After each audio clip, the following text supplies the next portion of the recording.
Hey guys, it's Hunt for Games. Welcome back for round 2 of Hunt for Hardware, my home setup. I've been wanting to do this one for a while, but it's been a busy couple of weekends, and I haven't really had a chance to get to it. Plus, I've been changing the setup, so I didn't want to do it kind of mid-alteration. So I'm going to go through it.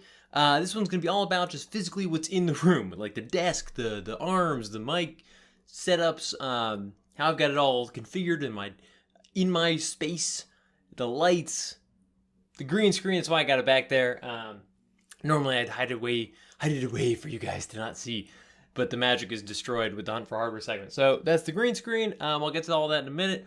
I'm going to list some things that, I don't like about my current setup, the way I'm doing it now, frustrations I'm having, so that if you're like trying to think of how you're going to set it up for yourself, you can kind of look to some of the problems I'm having and maybe do something better. Or if you think you have a solution for the problems I'm having, please let me know. I have a tendency to kind of like stick with what works, even if it doesn't work great. So let's just get into it. Enough about me and my problems. I'll probably have some footage going on simultaneously of all the stuff I'm talking about. So first, the desk, the core of the whole setup, the desk. So this desk I bought when we moved back in December or October. So this desk is probably the nicest thing I've ever owned. It is a reclaimed wood uplift desk from Human Solutions. I'll put the link in the description below, but it's a standing or sitting. It's an adjustable desk. It's got 4 settings that you can, manually input, and then just press a button and it raises or lowers to that setting whenever you want. So it's been amazing. I have a desk job with at a computer all day. So coming home a lot of the times I'd feel like crap. I'd feel like I'd been sitting all day and I wanted to stand up, but I really wanted to play video games. Obviously, I love video games. So this has been a great improvement for me, being able to do that. And honestly, for filming, you can tell right now I'm standing. It has helped a ton. I can get way more energy and stuff that's going on when I'm standing versus when I'm like sitting down. So that's been awesome. I love this desk. It was really expensive, but honestly, I use it every day. I think it was totally worth the money. It's an amazing investment. I love being able to adjust it, and also it's the core piece. Plus the wood looks sweet. I've never had like a solid piece of wood anything, and it's awesome. Let me know in the comments what you guys if you have any questions about the desk. It's got some cracks that have formed. It's reclaimed wood, so like that's not unusual for cracks to form, and you can kind of repair that as you see fit. I did have to put it together, and it doesn't come with that many parts, but it was more difficult than I would have expected for like 2 legs, the motors, and some stuff. But I love this thing. I can't talk enough about it. But anyways, that's probably not why you came here. So on to the next thing, the monitor arms. So the story about the arms holding up my monitors. When I first got into gaming, I learned about Eyefinity, three monitor setups, games spread across all 3. For AMD. It was the AMD. It might have even been a Radeon back then. I don't know. Anyways, so I got this stand, which I still own. It's in the garage, that held all 3 24-inch monitors simultaneously while I did Eyefinity, because when I first got the 3 monitors, they would bounce all over the place, and it wouldn't quite, it just never stayed this static, and it ruined the whole Eyefinity experience. So I got the arms so that they'd all be connected solidly together. It was amazing. I loved it for like 6 months while I used Eyefinity. And then all the frustrations with the 3-monitor gaming setup kind of like took over. Oh my God, what was that? All the frustrations with a 3-monitor gaming setup, which I'm not going to get into here, kind of took over. But I still loved the idea of just like from a a productivity standpoint, and like I could watch a movie on the left monitor while playing games on the center monitor. I'd grown addicted to 3 monitors in general, just no longer for gaming. So I just wanted more flexibility with how I move those around. I had a TV on my desk at one point when I everything was into my bedroom. So I wanted to be able to move the monitors out of the way so you could see the 50-inch TV behind it. And then when I was on my computer, I'd swing the monitors out in front of the TV. It wasn't ideal. It was a way to make use of the space that I had. But anyway, so I got these monitor arms, which I'll link down in the description. But I love these things. The one just holds one monitor off to the side, and the other one is a dual monitor arm. I don't know if there's another name for it, that holds my 27-inch and one of my 24 inches. My only regret is that I've got one 27-inch, which I love. This monitor is amazing. And the 2 24 inches that I had from before, And I don't always love that they don't like match in size. Just aesthetically, it's like kind of annoying to me. But that's neither here nor there. Anyways, the arms themselves have been invaluable. I love being able to move the monitors out of the way when I'm using the desk for space, or just readjust where they're at. If I'm leaning back in my chair, I can pull the monitors out towards me. I couldn't go back to not having them all mounted now, and they just clamp onto the side of the desk. Like, I didn't want to screw into anything. I hate I hate permanently screwing and drilling into like furniture, because I worry, like, what if I want to shift it like an inch to the left? I've now ruined that desk. That's just me. But so I love that these are just clamps. It's got a big flat base, and you just like spin the bottom and tighten it. It's just a clamp system, so it's super awesome. Anyways, I've talked about that way too long too. Switches. So got the TV over here. I've kind of briefly gone into this before, but I love being able to play on different configurations throughout the room so that I could film myself wherever. I wanted to get more into like recording live play of PS4, but it didn't really work when my PS4 was over on the TV. You've probably seen some of my videos where I'm like sitting back on the couch and I'm like 10 feet away. It just didn't really make any sense. So I've got some switches that can output the PC to the TV. It's an HDMI switch. I'll try and get a good angle, but I've got them kind of all hidden away. One I can press with my foot, the other one's like on the back of the thing. Anyways, the whole point is it's an HDMI switch that can direct the signal from my PS4 to either a monitor or the TV, and PC likewise the same thing. They've been invaluable for me being able to switch between the two. My PC even recognizes when it's on the different outputs, and I have totally different configurations for both. So like when I'm on the TV, it recognizes that that's a different thing that I'm doing, and I only have one monitor, the TV. When I press the switch again, it goes back to my 3-monitor setup. It's not like when I'm on the TV, the 2 side monitors are still on. I mean, you could activate it that way if you wanted, but it got super annoying because Windows would pop up over there, and I'd be like, where are they? I don't see it on the TV. Anyways, it's just kind of a useful thing for me. I've also got a 3-to-1 HDMI switch behind the television that I feed all my consoles into, and then that goes into the Elgato HD for recording. That way, whatever console I boot up, it can just I can just record it as usual. It got kind of annoying when I was playing a lot of Xbox and a lot of PS4 simultaneously to constantly like plug in the new thing to Elgato. So I got that thing so that I wouldn't have to do that all the time. To be honest, I've only been playing the PS4 lately anyway. The Switch is now also plugged in through that, but it does some weird stuff. When I dock it, sometimes it activates some signal that the HDMI switch for a second thinks that the Nintendo Switch is like active, and it'll black out my PS4 gameplay, and it was like driving me nuts. Again, that's just a thing with the Switch right now. So all awesome. That's all going to the Elgato HD60 for then recording, which feeds into my TV or feeds into my PC for recording all my gameplay. So what else we got?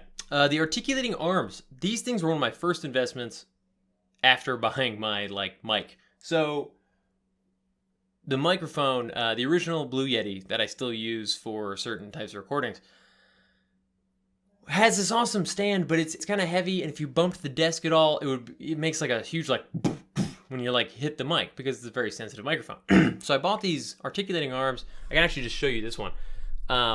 They again mount to the side of the desk by clamps. I have one for this Rode NT USB mic. It's the Rode arm. It was like $100. It's super expensive, but I bought this one because it had a higher weight limit that fit the needs of both my LED light, which I'll get into in a second. Sorry, I guess you probably couldn't hear me because I moved the mic that is in charge of recording me. I bought this one because it was rated really highly. I mean, it was $100, so it better be. But it had a great weight limit so that it could support a weight without, kind of sagging slowly of the Blue Yeti when I bought that. And not many mics, or not many arms could, because it's a very heavy device. I love this thing. It allows me to swing it out in front of me to when I'm recording and doing, stuff like this. And then I can swing it totally out of the way when I'm just playing, or if I'm, editing, and I just don't want this mic hanging in the middle of the room. I can fling it up really high so it's out of the way that way. I also have a 240 LED soft white glow light attached to the same mounting arm. I can't remember if there was an attachment in there. I don't think so. I think it just kind of mounted. And same thing. I just have that on the back so I can swing it around to get kind of like a better lighting. You'll see I can I can adjust the light a little bit. Oh God, that sounded terrible. So the reason that happened was it's at the like upper limits of the weight limit, so it won't sag, but it comes down a lot easier. So sometimes it's like, you just gotta be careful. That's kind of just jury rigged, but no, totally legitimate use case. Just it's on the upper limits of what the arms can hold, but they've been amazing. I'm super addicted, if you can't tell, to being able to swing things in and out and like move them around. Really addicting. What else we got? The LED light itself, I briefly mentioned, it's a Genere Spectral LED Essential 240. I actually got this idea from Level Cap Gaming, an awesome YouTuber that does a lot of gaming videos, but I watched a video about his setup, and he has this awesome truss system, which I was like this close. I was super addicted to the concept of making that, and decided for what I do, it's not really necessary. It just would have been cool. But anyways, it is really sweet. I'll link the video below. I hope he's not pissed off about that, but it was a really amazing setup. But he had this LED light hanging off of the truss system, and he could, just kind of like turn it on. It gave a great frontal light when he was recording. It just looked really, really handy. And when I didn't do the truss system, I started thinking about like, how else could I do this? Where else could I put it? And the Rode NT mic arm kind of came to be. But so yeah, thank you Level Cap Gaming for doing your video on how your setup was set up. I love this light. It really can go from like super soft all just super bright, like oh my god. So I never even put it up that high. Just a nice little like light to give me a bit more lighting on my face. Because before I had the two box lights, which I'll get into in a second. But I only have those two box lights. For what I was doing I'm still doing a cheapo setup of green screen, and just those lights, I'd kind of have to be like back in the lighting setup, and it's just like blinding, but it's on both sides of your face. You'll still see it in a couple of my videos if you look closely, that like a little bit of extra lights coming like from down here or something. That's because of the box lights. I can't get them due to the space limitations I have in here too far behind me. Ideally, they'd all be behind me, aimed at the green screen, and I have like a frontal light just for me. Anyway, so the softbox lights. So they're Limo Studio 700 watt photography softbox lights. I bought the whole set off Amazon for like 50 or 70 bucks. Came with the two, I don't know, like, I can't even remember the name. The mounts for the lights, as well as the frame itself, the bulbs, little soft muted coloring to kind of soften the diffusion of the light, I think it's called. They've been invaluable. The only problem is they get super hot and they're kind of big. So they're not too big if you have like a ton of space, which I did before in the basement. In my new room, which is way better, it's a little just different with how much space I have lengthwise. So it's been a little bit of a struggle to get them to work in here. But super amazing for the price. If you're not worried about the heat just in the room, because sitting in front of them for like 5 minutes, you'll start sweating. I'm sweating right now, and they're not even on. But they're pretty incredible, and they were pretty cheap. So it was a nice way for me to test out, because I didn't know if I was going to like the green screen. I didn't know if I was going to use it like 2 times and then be like, this is dumb. Nobody wants to see my face. But I like to be in the video, and I didn't want to do it where my background was behind me all the time. So I wanted to try out the green screen. They were a great intro to it, and I still use them. I don't know why I say intro. Those are one of the things that I'd like to to improve upon. So I said earlier on that I wanted to improve upon a few things. To be honest, everything I mentioned so far, I love. The switches, I had to configure a lot to get them to work, and what I mean by that is I was losing the HDMI signal if I was switching it too many times before the Elgato, because the Elgato had to repeat it, and if it didn't have a strong enough signal to repeat, it would just go black. That is kind of a Elgato problem, but not their fault. I was splitting it like a lot. It's much closer to source now. There's only one switch that like 3 consoles into one switch before the Elgato. And after that, I have one more HDMI switch that diverts like to what source. Anywho, point is, that's all been fine once I got it figured out. The softbox lights, like I said, get very hot. They're very big. They're kind of like always over in the corner. They're pretty easy to break down, but I'm a little lazy. I don't want to break them fully down every time, because I know I'm like going to probably use them the next day. And that's laziness on my part, and professionals out there are like, Hunter, you suck. Just do it. But I've been trying to find an inexpensive, ideally, smaller solution, maybe like another one of these LED lights, but a little bit brighter, on a similar mounting scheme, just something that doesn't have as much thick depth. So I can put it next to me on the desk and aim at the green screen behind me without, they just take up a lot of room, and it's hard to get a good frame where you don't see the box lights, but they're next to me and they're super hot because they're like right next to me. So I like catch on fire. They just take up a lot of room, but they are really awesome. Check them out. What else? We got the, so finally, the biggest, most important aspect of this whole thing is the green screen. I don't know why I said that. I did this long before the green screen. I don't even use it half the time. No, so I left this green screen out. I like never iron it. That's terrible. It makes it much harder to edit the videos. Iron your green screen. Don't be like me. Be better. I got this mounting system. I forget how much it costs. I should look that up. It came with this particular green screen. I have another chroma key fabric that's like back in a drawer somewhere. It wasn't quite big enough. So the problem is the way I've been filming, and I'm sure there's a better way to film to kind of get around this. I was getting a lot of like edges before, and it just was getting annoying. So I was like, I'm just gonna get a bigger green screen, a better way to hold it up.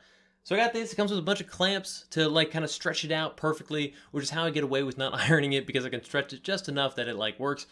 I love the clamp system. That is amazing. It's very adjustable, and this is pretty easy to break down. I've been kind of not breaking it down fully. I just shrink it down to its smallest size and move it somewhere else.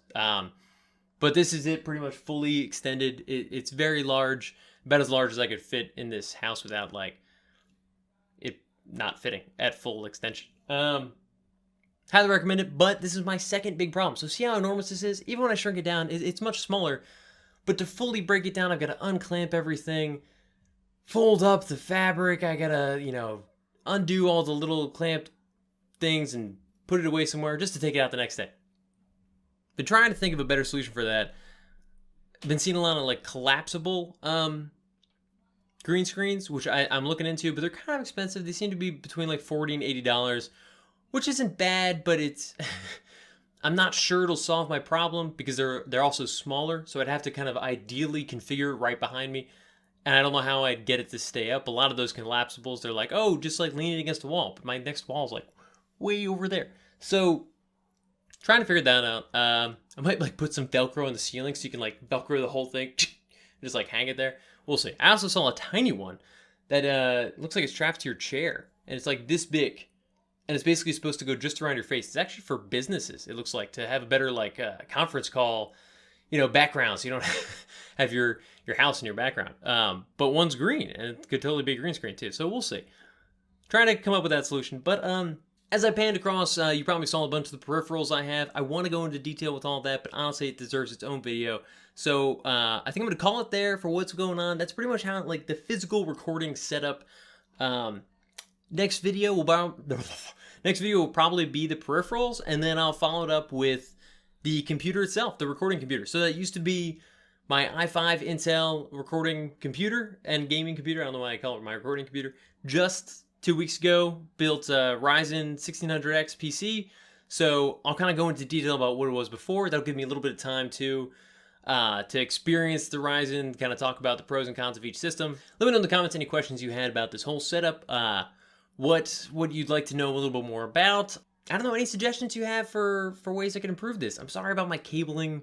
It's not the best. I had a lot of issues where now with the standing and lowering of the desk, cables have to be long enough to survive the full extension, but then short enough that when it's like lowered, they're not hanging all over the place. And that was a bit of a struggle for me. I'm not the best at cable management, so they're kind of hidden from my direct line of sight most of the time, but if you look under there, you'll see nonsense. Anyways, that's pretty much it. Hope you liked the video. Like the video if you liked it. Dislike it if you think my video recording setup totally sucks.